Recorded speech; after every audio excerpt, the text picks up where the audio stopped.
Hi everyone, welcome to the A.G. Leventis Warwick Classics Ancient Worlds Day, this year with the theme Expanding Horizons. My name is Dr Paul Grigsby and I'm going to be talking about the relations between Greece and Egypt, focusing specifically on the region of Boeotia in central Greece, which is my own area of interest. There are of course lots of links between Greece and Egypt and lots of evidence, as ever, for the Athenians especially. But I want to look beyond Athens at a region that especially interests me and is often overlooked for no other reason than that they were the rivals, the Boeotians were the rivals of the Athenians, and it was the Athenians who wrote most of the history books. And also the unfortunate fact that the majority of the Boeotians fought on the Persian side in the Greek-Persian wars. The Athenians dismissed the Boeotians as stupid and uncultured. They called them Boeotian pigs or swine. But these are the people who included Hesiod, if we believe the autobiographical facts in his poems, Pindar, Plutarch, the great philosopher General Epaminondas. Boeotian Thebes is also the mythic home to Cadmus, Oedipus, Antigone, Heracles, and the birthplace of Dionysus. Their cosmopolitan outlook was one that embraced the idea, however untrue, of their mythic descent, or that of Cadmus at least, from the Near East, from Phoenician Tyre in fact. Politically also, their federal state was one of the first of its kind, and a forerunner of that now seen in the US, for example, so they're well worth spending a bit of time looking at.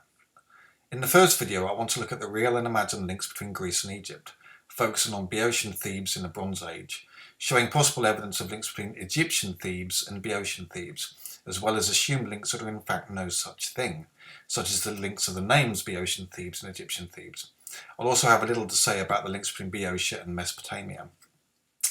In the second video, I'll be looking at Boeotian links with Egypt in the Archaic, Classical and Hellenistic periods, focusing on the links between the poet Pindar, especially with the Egyptian oracle at Siwa, on the Festival of the Muses, the Musea, on Mount Helicon, which has links to the Ptolemies, and finally I'm going to be looking at Boeotian mercenaries and other Boeotians in Egypt.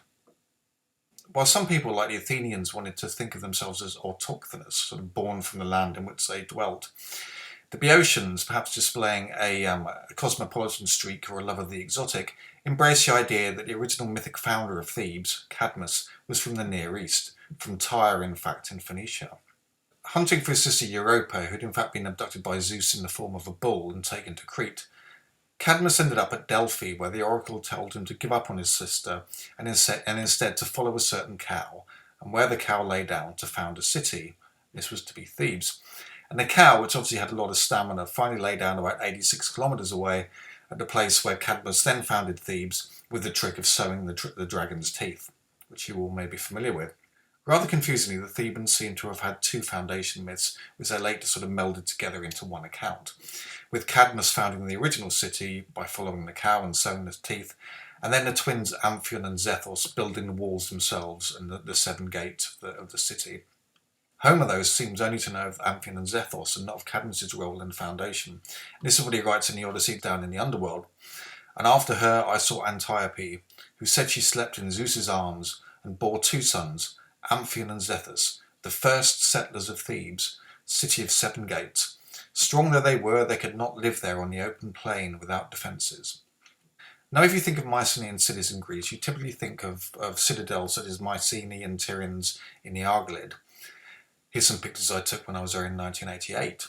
Thebes is just as, if not more magnificent, with its citadel, the Cadmea, named after Cadmus, situated on the largest acropolis in Mycenaean Greece. If the modern city hadn't been built on top of it, we'd know much more about it and perhaps have a completely different picture of the Mycenaean Greek world.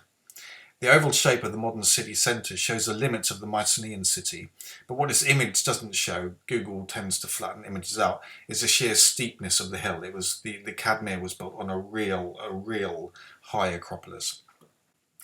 Now, forgetting the supposed mythic ancestry, the Mycenaean city of Thebes had more tangible links to the east, to Mesopotamia. On September 13th, 1963, the first of a large number of lapis lazuli cylinder seals were discovered in a room of a Mycenaean building under the modern town of Thebes, where a new building was being constructed on the corners of the amazingly named Pindar and Antigone streets. Uncovered beneath the later Roman baths, the objects were found in a burnt black layer, which was then covered in a red burnt layer of mud brick. When the mud brick was removed, the excavators found 36 engraved cylinder seals of lapis lazuli, amongst other treasures such as agate beads.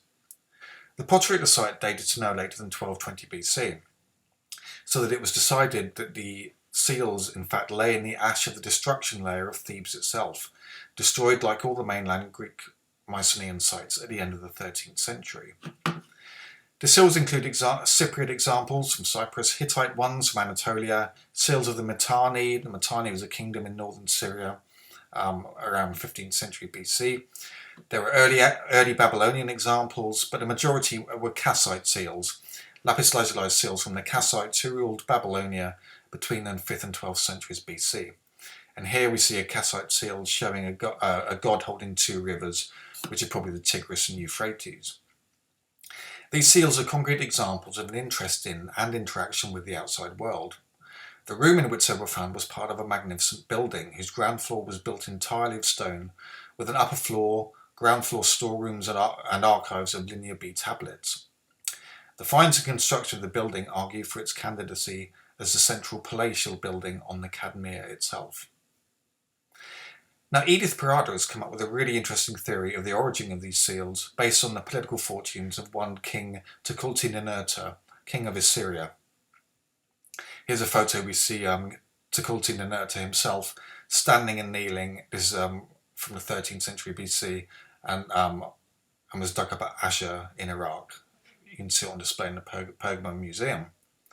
Towards the end of the 13th century BC, Tukulti-Ninurta and his Assyrians attacked Hittite territory, which upset the Hittites of Anatolia, and then he attacked Babylon. And in the course of the conquest of Babylon, Tukulti-Ninurta pillaged the temple of Marduk, the Esagila temple, the famous sort of ziggurat there.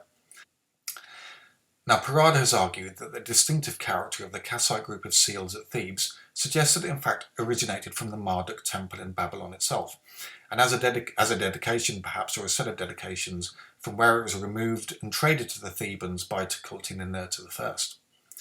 Parada's theory is that having been forbidden trade with the Hittites after his earlier attack, Tukulti-Ninurta now wished to establish relations with other powers, such as Thebes and the Mycenaeans on the mainland, who were themselves on unfriendly terms with the Hittites, by sending them his haul of lapis lazuli, which he had taken from the Marduk temple. If correct, this gift must have been sent after the destruction of Babylon in about 1225 BC, and before the destruction of Thebes in about 1220 BC. So they were presumably in Thebes for a very, very short period of time before the city was destroyed, hence a good condition of many of the Kassite seals. So much for the Near East. I want to turn now to Egypt. Far from having Near Eastern roots, the historian Diodorus Siculus thought that Cadmus was in fact Egyptian. Cadmus, who was a citizen of Egyptian Thebes, begat several children, of whom one was Semele. Some modern scholars have also believed in the Egyptian origins of Boeotian Thebes. Martin Bernal, for example, believed in a possible Egyptian origin, and the archaeologist Spyropoulos believed that the so-called tomb of Amphion and Zethos in Thebes, which is on a hill just to the north of the Cadmea, you can see it on the map here, it's by the modern Archaeological Museum, was a step pyramid or ziggurat. In fact, the tomb is no doubt nothing more than a typical Greek burial mound, but Egyptian links can be found in the material culture of Mycenaean Thebes. On the nearby hill, Mycenaean chamber tombs included painted frescoes decorated with an Egyptian-style papyrus pattern. Here's a fresco of Theban women in the Archaeological Museum of Thebes, which originally stood in the chamber tombs. Afraid I've got no picture of the papyrus painting itself. But far from being evidence of Egyptian origin, this papyrus pattern is seen across all Mycenaean Greece and is testament to the cultural borrowing across the entire Mycenaean world from Egypt. Another perhaps more distinctly Theban example is the Sphinx. In Greek legend, the Sphinx was a winged monster with the face of a woman and the body of a lion, which preyed upon the Cadmeans of Thebes from the top of a nearby Mount Sphinx to the west of the city. We don't actually know what the Egyptians and Mesopotamians called the Sphinx, which is where the iconography came from the east. But Boeotian Hesiod called her Fix, not Sphinx, Fix, in his Boeotian dialect in the Theogony. As he says, noble Bellerophon and Pegasus called her, but she, subdued by Orthos, bore the deadly Fix, a curse on the men of Thebes. And it was later Greek writers from the time of Aeschylus, for example, who called her the Sphinx. Just like the papyrus, this seems to be a case of cultural appropriation of foreign imagery. Here's an example of the Sphinx on an ivory pyxis, a cosmetic or jewellery box, from the Royal Mycenaean tombs of Thebes, showing two pairs of heraldic sphinxes. Now, if the Sphinx and papyrus speak of action at a distance, a cultural diffusion, What then of real physical links between Boeotia and Egypt at this time? We know, for example, that Homer's Greeks were aware of Egyptian Thebes, and that they imagined their mythical Mycenaean forebears were too. In the Iliad, Achilles speaks of the wealth of Egyptian Thebes and that of Boeotia's other great Mycenaean city, Orchomenos, famous for the so-called treasury of Minyas, a large tolos or beehive tomb like the treasure of Atreus at Mycenae. Now here's what Achilles says: "Not if he gave me 10 times as much, 20 times over, all he possesses now and all he could pour in from the world's end, not all the wealth that's freighted into Orchomenos, even into Thebes, Egyptian Thebes, where the houses overflow with the greatest troves of treasure, Thebes with the 100 gates." Thus, as early as Homer's Iliad, the Greeks distinguished the Egyptian Thebes as Thebes of the 100 gates, Thebai hekatonpouloi, as opposed to Thebes of the 7 gates, Thebai heptapouloi, in Boeotia. Here's a view across the Nile to the west bank from Egyptian Thebes, modern Luxor.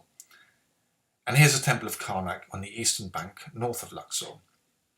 The Egyptian name for Thebes was Wazit, or City of Waz. Waz is the sceptre of the pharaohs, a long staff with an animal's head and a forked base. From the end of the New Kingdom, Thebes was actually known in Egypt as Newat Iman, the city of Ammon.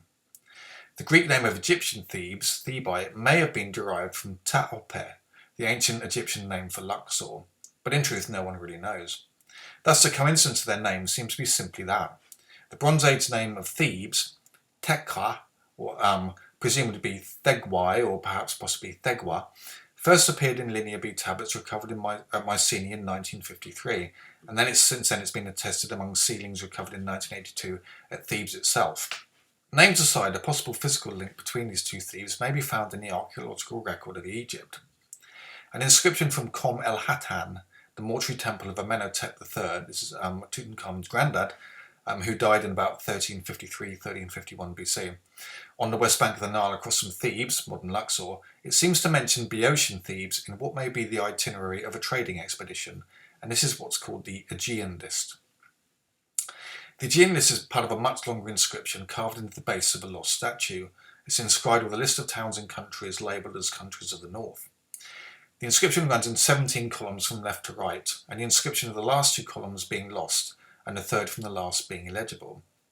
The first 2 columns look to the left and show the names Keftiu and Tanaya, which possibly mean, well, Keftiu we know means the Cretans, Tanaya we think might be linked to Homer's Danaians, the Homer's Greeks, so this is the Greek mainland. So these 2 names give the locations of the following itinerary, which appears to be places in Crete and places in mainland Greece for the main part.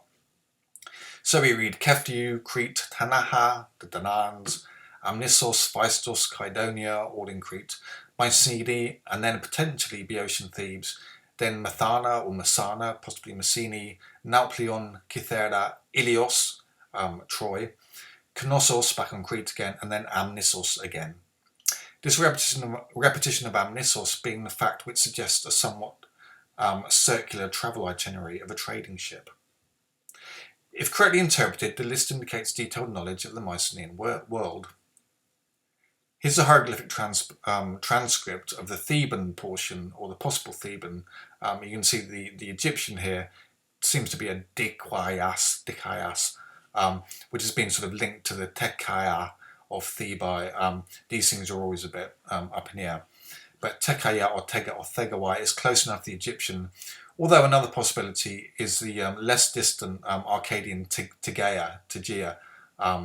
But then compared to the splendour of Mycenaean Thebes, Tegea, was not important. So perhaps Thebes, should have our vote here.